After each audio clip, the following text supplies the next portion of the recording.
ಅರುಣ್ ಹಾಗೂ ಭಾಸ್ಕರ್ ಪ್ರಸಾದ್ ವಿರುದ್ಧ ಕ್ರಮಕ್ಕೆ ಆಗ್ರಹ. ದಲಿತ ಮಹಾಸಭಾ ಹಾಗೂ ಕಾಂಗ್ರೆಸ್ ಕಾರ್ಯಕರ್ತರಿಂದ ಮೈಸೂರಿನ ಟೌನ್ ಹಾಲ್ ಬಳಿ ಇರುವ ಅಂಬೇಡ್ಕರ್ ಪ್ರತಿಮೆ ಮುಂದೆ ಪ್ರತಿಭಟನೆ. ದಲಿತ ಮಹಾಸಭಾಧ್ಯಕ್ಷ ಎಸ್. ರಾಜೇಶ್ ಮಾತನಾಡಿ, ಕಾಂಗ್ರೆಸ್ ಮುಖಂಡರ ಬಗ್ಗೆ ಅವಹೇಳನಕಾರಿ ಹೇಳಿಕೆ ನೀಡುತ್ತಿರುವ ಹಾಗೂ ಒಳ ಮೀಸಲಾತಿ ಬಗ್ಗೆ ಜನರ ದಾರಿ ತಪ್ಪಿಸುತ್ತಿರುವ ವಕೀಲ ಅರುಣ್ ಕುಮಾರ್ ಹಾಗೂ ಭಾಸ್ಕರ್ ಪ್ರಸಾದ್ ಅವರ ವಿರುದ್ಧ ಸೂಕ್ತ ಕ್ರಮ ಕೈಗೊಳ್ಳಬೇಕು.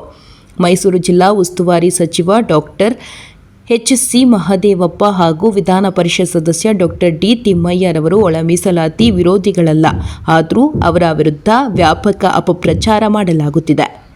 ಕಾಂಗ್ರೆಸ್ ಪಕ್ಷದ ನೇತೃತ್ವದ ಮುಖ್ಯಮಂತ್ರಿ Siddaramaiah, doctor H C. Mahadevappa, doctor D. ತಿಮ್ಮಯ್ಯನವರು ಒಳ ಮೀಸಲಾತಿ ಪರ ಇದ್ದಾರೆ. ಜಾತಿ ಸಮೀಕ್ಷೆ ಪ್ರಗತಿಯಲ್ಲಿದೆ. ಒಳ ಮೀಸಲಾತಿ ಜಾರಿಗೊಳಿಸಲು ಎಲ್ಲರೂ ಕಂಕಣ ಬದ್ಧರಾಗಿದ್ದಾರೆ ಎಂದು ತಿಳಿಸಿದರು.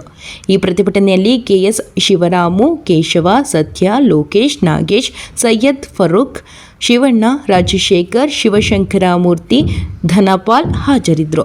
ವರದಿ ಟಿಎಸ್ ಶಶಿಕಾಂತ್, ಮೈಸೂರು. ಅರುಣ್ ಕುಮಾರ್ ಹಾಗೂ ಭಾಸ್ಕರ್ ಪ್ರಸಾದ್ ಅವರಿಗೆ ನಾವು ತಿಳಿಸೋದೇನು ಅಂತ ಹೇಳಿದ್ರೆ, ಮಾನ್ಯ ಗೌರವಾನ್ವಿತ ಮುಖ್ಯಮಂತ್ರಿ ಸಿದ್ದರಾಮಯ್ಯ ಸಾಹೇಬರು ಮತ್ತು ಮಾದೇವಪ್ಪ ಅವರು ಮತ್ತು ನಮ್ಮ ತಿಮ್ಮಯ್ಯ ಸಾಹೇಬರು ಇವರೆಲ್ಲರೂ ಕೂಡ ಒಳ ಮೀಸಲಾತಿಗೆ ಪರವಾಗಿದ್ದಾರೆ. ಒಂದು ಜಾತಿ ಸಮೀಕ್ಷೆ ನಡೀತಾ ಇದೆ, ಅವಕಾಶ ಬೇಕಾಗಿದೆ. ಎಲ್ಲ ಸಮುದಾಯವೂ ಕೂಡ ನ್ಯಾಯ ದೊರಕಿಸಿಕೊಡ್ಬೇಕಾಗಿದೆ. ಈ ನಿಟ್ಟಿನಲ್ಲಿ ಕಾಂಗ್ರೆಸ್ ಪಕ್ಷದ ನೇತೃತ್ವದ ಸರ್ಕಾರ ಬದ್ಧವಾಗಿದೆ. ಯಾರೂ ಕೂಡ ಈ ಒಂದು ವಿಚಾರದಲ್ಲಿ ಭಯಪಡುವಂಥ ಅವಶ್ಯಕತೆ ಇಲ್ಲ. ನಮ್ಮ ಸರ್ಕಾರ ಕಂಕಣಬದ್ಧವಾಗಿದೆ. ಈ ಭಾಸ್ಕರ್ ಪ್ರಸಾದ್ ಮತ್ತು ಈ ಅರುಣ್ ಕುಮಾರ್ ಅವರು BJP RSSನ ಏಜೆಂಟ್ಗಳಾಗಿದ್ದಾರೆ. ಇವರು BJPಯನ್ನು ಮನವೊಲಿಸಿಕೊಳ್ಳೋದಕ್ಕೋಸ್ಕರ ವಿಷ ಬೀಜ ಬಿತ್ತುವಂಥ ಹೇಳಿಕೆಗಳನ್ನು ನೀಡ್ತಾ ಇದ್ದಾರೆ.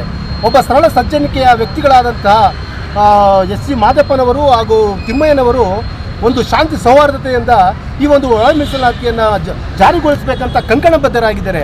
ಆದರೆ ಇವರು ತಮ್ಮ ರಾಜಕೀಯ ಬೇಯಿಸ್ಕೊಳ್ಳೋದಕ್ಕೋಸ್ಕರ ಈ ರೀತಿಯಾದಂಥ ಸಮಾಜದಲ್ಲಿ ಅಶಾಂತಿಯ ವಾತಾವರಣವನ್ನು ಉಂಟು ಮಾಡುವಂಥ ಹೇಳಿಕೆಗಳನ್ನು ನೀಡ್ತಾ ಇದ್ದಾರೆ.